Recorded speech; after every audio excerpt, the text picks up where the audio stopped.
स्वामी अविमुक्तेश्वरानंद ने धीरेन्द्र शास्त्री पर उठाया सवाल।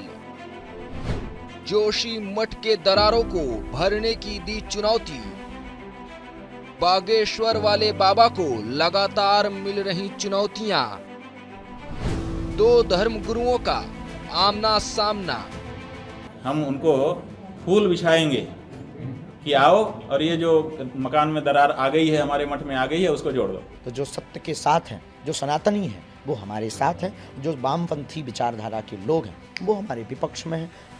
बागेश्वर वाले बाबा के विवादों में घिरने के बाद उनकी चर्चा ने राजनीतिक गलियारों में ऐसी रफ्तार पकड़ी कि राजनीतिक बयानबाजी से लेकर कई चुनौतियां हर दिन बाबा के सामने आकर हाजिरी लगाने लगी।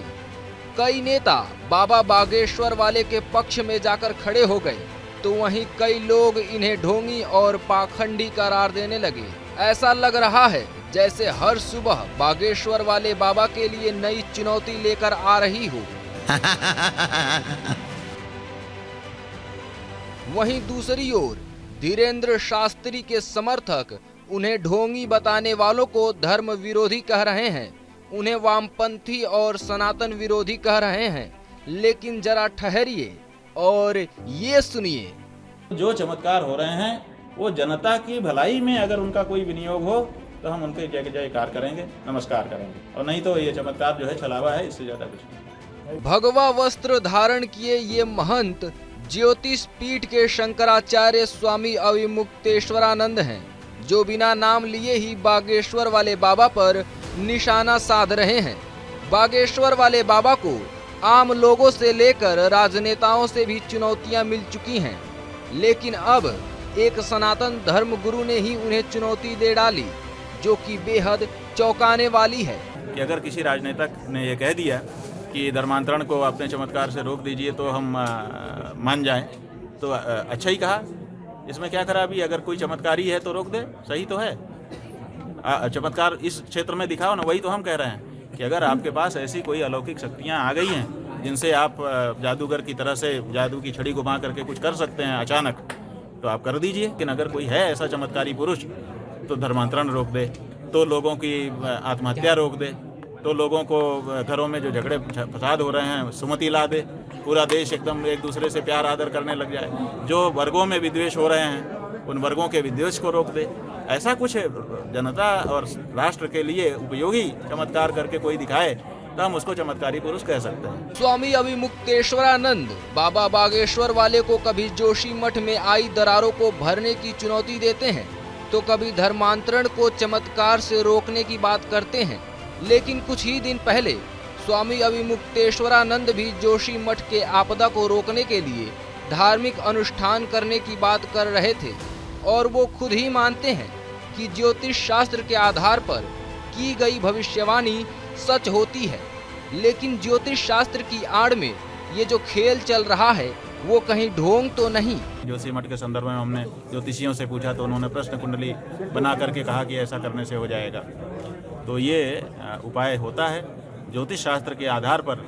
अगर वहाँ कोई भविष्य कहा जा रहा है तो वो शास्त्र की कसौटी पर है, उसको हम मान्यता देते हैं। हमारा ये कहना है कि जो भी धर्म गुरुओं के द्वारा कहा जाए, अभी हमने भाषण में भी यही कहा है कि जो भी धर्म गुरुओं के द्वारा कहा जाए वो शास्त्र की कसौटी पर कसा हुआ होना चाहिए, मनमाना नहीं होना चाहिए।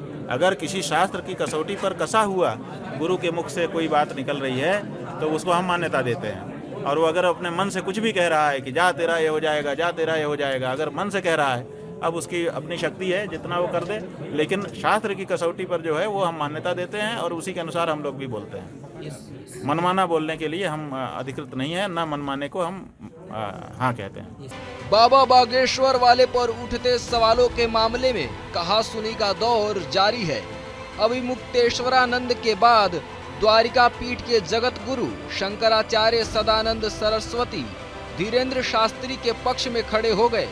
शनिवार को द्वारिका पीठ के जगत गुरु शंकराचार्य सदानंद सरस्वती कटनी पहुंचे। वहां उन्होंने कहा, जो लोग धीरेन्द्र कृष्ण शास्त्री पर प्रश्न उठा रहे हैं, क्या वो कभी बागेश्वर धाम गए? क्या उन्होंने लोगों का भला करने के लिए दक्षिणा या पैसा लिया? कोई ऐसा व्यक्ति जिसको उन्होंने ठीक करने का वादा या एग्रीमेंट किया और वो ठीक नहीं हुआ हो। ऐसा कुछ नहीं है। पहले विश्वास और अंधविश्वास में अंतर समझना पड़ेगा। अगर किसी देवी देवता का आश्रय लेकर लोग ठीक हो रहे हैं तो क्या गलत है? ये तो हमारी परंपरा है। वे हजारों लोगों की भीड़ के सामने सिद्ध कर चुके हैं, तो फिर अंधविश्वास कैसे? इसका प्रमाण क्या है? नागपुर वाले हों या कोई भी हो, क्या वो लोग वहां गए? अगर आपको जिज्ञासा है तो आप जाइए। आरोप लगाना बहुत सरल है, लेकिन उसे सिद्ध करना कठिन है। बागेश्वर सरकार पर प्रश्न उठाने वाले हिंदू सनातन धर्म विरोधी हैं। हिंदू ही हिंदू धर्म की निंदा करते हैं। जो लोग ऐसा कर रहे हैं वो नास्तिक हिंदू हैं।